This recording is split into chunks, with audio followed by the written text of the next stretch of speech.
Students, whatever homework is given to you, you have to submit it on the very next day between 8 am to 1 pm to the given WhatsApp number, and it is compulsory to submit your homework as your attendance will be marked on the basis of your submission.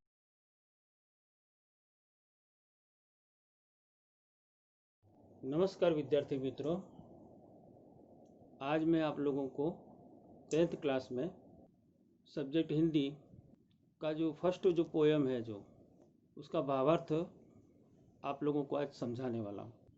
Poem जो है, प्रभु जी तुम चंदन हम पानी, इसके जो कवि हैं रैदास जी हैं।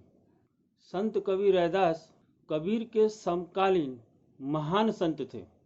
रैदास को रविदास के नाम से भी जाना जाता है। हम सभी रविदास जयंती भी मनाते हैं। इस वर्ष जो है 642वां उनका जन्म दिवस मनाया गया, और इस हिसाब से उनके जन्म के बारे में भी अलग अलग भ्रांतियाँ या अलग अलग तारीखें हमारे सामने निकल कर आती हैं। किसी पुस्तक में 1450, किसी में 1433, और हमारी जो टेक्स्ट बुक है उसमें 1388, और उनका जो निधन है वो 1518 अनुमानित है। ठीक ठीक किसी को पता नहीं है, लेकिन अनुमानित है, अनुमान लगाया गया है। संत रामानंद जी के शिष्यों में से रैदास जी एक थे। ये जीवन पर्यंत काशी में रहे और काशी में ही रहते थे। संत कवि रैदास ने भक्त और भगवान के अटूट संबंध की पुष्टि अपने पदों में की है। ये पढ़े लिखे नहीं थे, मगर उनकी साधना उच्च प्रकार की थी। ये एक दार्शनिक कवि थे, समाज सुधारक। इनके जितने भी पद हैं उन पदों में उन्होंने प्रभु श्री राम की भक्ति और एवं आराधना की है। संत कवि रैदास ने भक्त और भगवान के अटूट संबंध की पुष्टि अपने पदों में की है। आत्मा और परमात्मा का मिलन सोने में सुगंध की भांति उत्तम बतलाया है। उनके पद बहुत ही लोकप्रिय हैं। उनके कुछ पद इतने सुंदर हैं, उन्हें गुरु ग्रंथ साहब में भी संग्रहित किया गया। बोलचाल की सरल सहज भाषा में 200 से अधिक उनके पद हैं। यहाँ संकलित पद में रैदास कहते हैं कि प्रभु जी, मैं हर हाल में आपके निकट रहता, मुझे आपकी भक्ति से प्रभुमय बनना है। मैं आपका दास, आपकी प्रतीति चाहता हूँ, आपका प्रेम चाहता हूँ, आपका स्नेह चाहता हूँ, आपके समीप रहना चाहता हूँ। यहाँ आत्मा और परमात्मा, हम जिस काव्य को अभी पढ़ने जा रहे हैं उस काव्य में आत्मा और परमात्मा का अद्वैतता वर्णित है, निहित है। और मीराबाई जीवन पर्यंत इन्हें अपना गुरु मानती। हम जिस काव्य को पढ़ने जा रहे हैं उस काव्य में रैदास जी ने कुछ उदाहरणों द्वारा ये कहा है कि प्रभु मैं हमेशा आपके निकट रहना चाहता हूँ, आपके समीप रहना चाहता हूँ। जैसे कि चंदन और पानी। संत रैदास की जो भक्ति है वो समर्पित भाव की है। प्रभु बादल है, प्रभु चंदन है, तो वे स्वयं को पानी बता रहे हैं। बादल और मोर, रैदास जी कहते हैं कि प्रभु बादल हैं, तो संत रैदास बादल को देखकर मस्ती से नाचने वाले मोर पक्षी हैं। दीपक और बाती, यदि प्रभु दीपक हैं तो संत रैदास अपने आप को उस दीपक में जलने वाली बाती कहते हैं। प्रभु मोती, तो रैदास धागा। मोती और धागे का अटूट संबंध है। प्रभु मोती हैं तो रैदास अपने आप को मोती माला की धागा कहते हैं। सोना और सुहागा, सोने और सुहागे का स्थायी संबंध होता है। संत रैदास का प्रभु से इस प्रकार का आत्मीय संबंध है। स्वामी और गुलाम, स्वामी यानी प्रभु के सेवक बनकर रहने में रैदास अपना सौभाग्य मानते हैं। स्वामी और गुलाम, स्वामी यानी प्रभु के सेवक के रूप में, दास के रूप में रैदास अपना हमेशा सौभाग्य मानते। तो जो काव्य हम पढ़ने जा रहे हैं उस काव्य में जो पहली पंक्ति है उसमें कहा है कि अब कैसे छूटे राम नाम रट लागी। मुझे राम नाम से प्रीति हो गई है, प्रेम हो गया है। अब मुझसे ये भला राम नाम कैसे छूट सकता है। राम नाम की मित्रों बड़ी महत्ता है। राम नाम की महत्ता के बारे में कहा गया है कि उल्टा नाम जपा जग जाना, वाल्मीकि भय ब्रह्म समाना। रैदास इस बात को जानते थे, राम नाम की महत्ता को जानते थे, इसलिए उन्होंने जीवन पर्यंत तक राम नाम को जपा। जाति के वो चमार थे, अपना पुश्तैनी जो रोजगार था, चमड़े के जूते या चप्पल सीना, उस कार्य को वो करते थे, लेकिन उस काम के साथ साथ हमेशा उस राम नाम की रट लगाए रहते थे। और कहा ये तक जाता है कि उस राम नाम की रट लगाने से रैदास जी को इतनी प्रभु कृपा प्राप्त हुई कि स्वयं माँ गंगा उनके आह्वानित करने पर उनकी जो कठौती थी, लकड़ी का जो पात्र था जिसमें पानी भरा रहता था और उसमें वो चपड़ा भिगोकर उससे सीते थे, उस पात्र में उन्होंने गंगा को आह्वानित किया और माँ गंगा उसमें आई। मित्रों, एक छोटी सी घटना है जिसको मैं बताना जरूरी समझता हूँ कि एक ब्राह्मण थे, रैदास जी की कुटिया के पास से गुजर रहे थे। उनकी इच्छा हुई कि चलो रैदास जी से मिल लें। रैदास जी के कुटिया में पहुंचे। रैदास जी अपने काम में लगे हुए थे, वही जूता चंपल सीने का। उन्होंने ब्राह्मण को देखा, उन्हें बिठाया, आव भगत किया, आने का कारण पूछा। उन्होंने कहा गंगा स्नान के लिए जा रहा था, सोचा कि आपसे भी मिलता चलो। रैदास जी ने उन्हें एक मुद्रा दी, बोले ये माँ गंगा को अर्पित कर देना। ब्राह्मण जी उस मुद्रा को लेकर चले, गंगा में उन्होंने स्नान किया। माँ गंगा को मुद्रा अर्पित करने के लिए जैसे ही हाथ बढ़ाया, वैसे ही माँ गंगा प्रकट हो गई। उन्होंने उस मुद्रा को ले लिया और बदले में एक सोने का सुंदर कंगन दिया। उस कंगन को लेकर ब्राह्मण जो है बाहर निकला। उसके मन में लोभ आया, सोचा कि रैदास इतना सुंदर कंगन क्या करेंगे, ऐसा सुंदर कंगन तो अगर मैं राजा को दूं तो मुझे बहुत सारा स्वर्ण मुद्राएं हो सकता है प्राप्त हो जाए। और लेकर उस कंगन को चले, राजमहल पहुंचे और उस राजा को उन्होंने कंगन दिया। राजा ने उस कंगन को ले जाकर रानी को दी। रानी को कंगन भी बहुत सुंदर लगा। उन्होंने राजा से कहा कि ऐसा ही दूसरा कंगन भी मुझे मंगा दो ताकि दोनों हाथ में मैं पहनूं। राजा ने ब्राह्मण को पुनः बुलाया और कहा कि भाई ऐसा दूसरा कंगन भी मंगा दो। अब ब्राह्मण क्या करता बेचारा, बड़ा दुखी उदास कि लाए तो कहाँ से लाए दूसरा कंगन। दुखी उदास होते हुए पहुंचा रैदास जी के पास। जाकर रैदास जी से उसने सारा वृतांत बताया। रैदास जी ने कहा ठीक है, मैं आपकी मदद कर देता हूँ, आपके मन में प्रलोभन आया था, लालच आया था, कोई बात नहीं, लेकिन फिर भी मैं आपकी कुछ न कुछ मदद कर दूंगा। उन्होंने माँ गंगा का आह्वान किया और कहा जाता है कि माँ गंगा स्वयं उनकी कठौती, जो लकड़ी का पात्र जो होता है जिसमें पानी भर कर रखा जाता है, उसमें प्रकट हुई और उन्होंने रैदास जी को दूसरा कंगन प्रदान किया। ऐसे रैदास की भक्ति उच्च प्रकार की थी।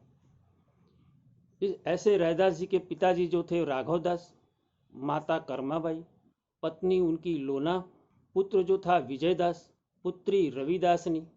ऐसे महान दार्शनिक समाज सुधारक रैदास जी की कुछ लिखी पंक्तियों का हम आज भावार्थ करेंगे। प्रभु जी तुम चंदन हम पानी, हे प्रभु आप चंदन हो तो मैं पानी, जाकी अंग अंग बास समानी। अंग अंग शरीर के सभी अंग, प्रत्येक अंग। बास का अर्थ होता है बू या गंध।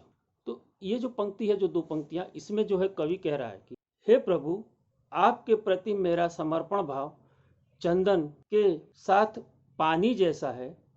चंदन के साथ घिसने पर पानी में भी चंदन की सुगंध व्याप्त हो जाती है। चंदन के सारे गुण पानी के कण कण में समाहित हो जाते हैं। हे प्रभु आप चंदन हो तो मैं पानी हूँ।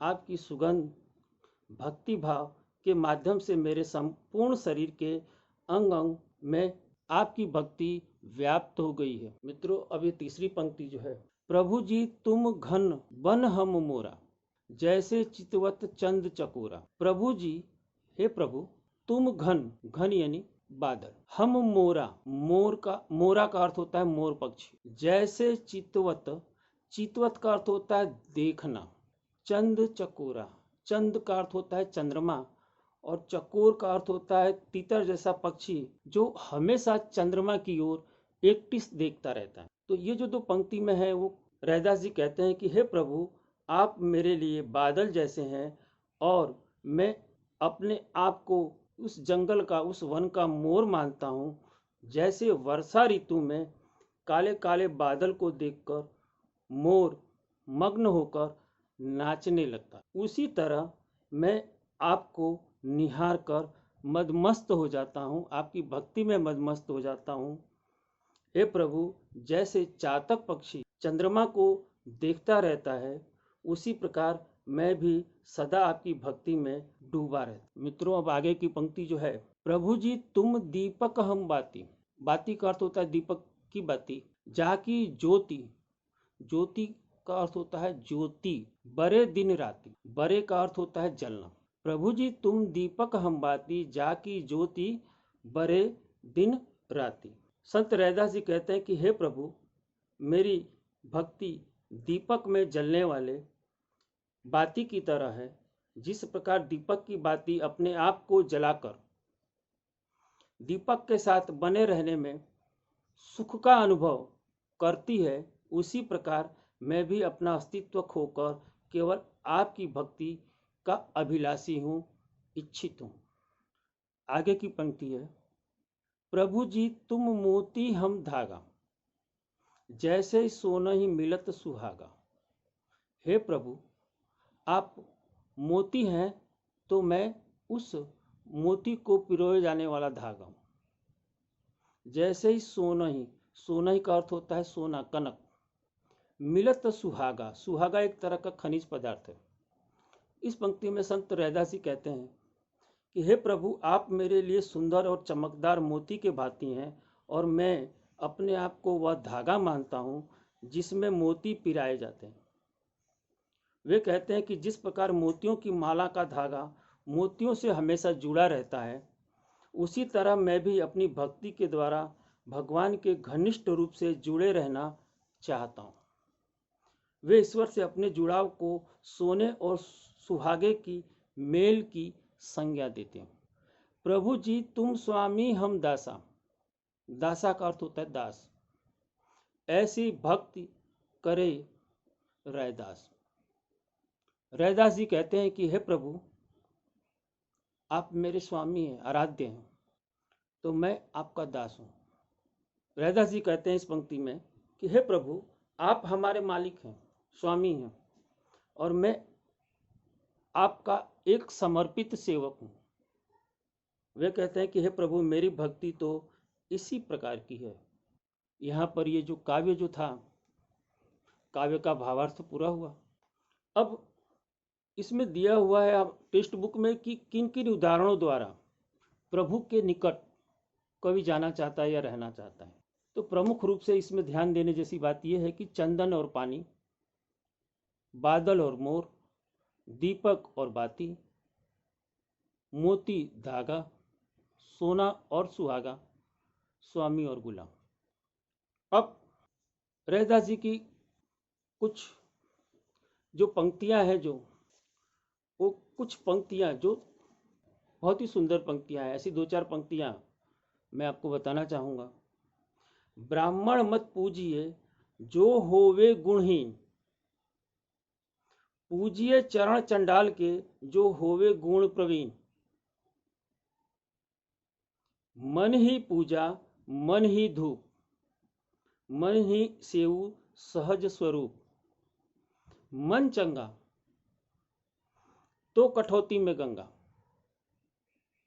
ये जो कहावत है, एक दूसरी ऐसी कहावत है कि वो पानी कहाँ से लाऊं, वो पानी तो मुल्तान गया।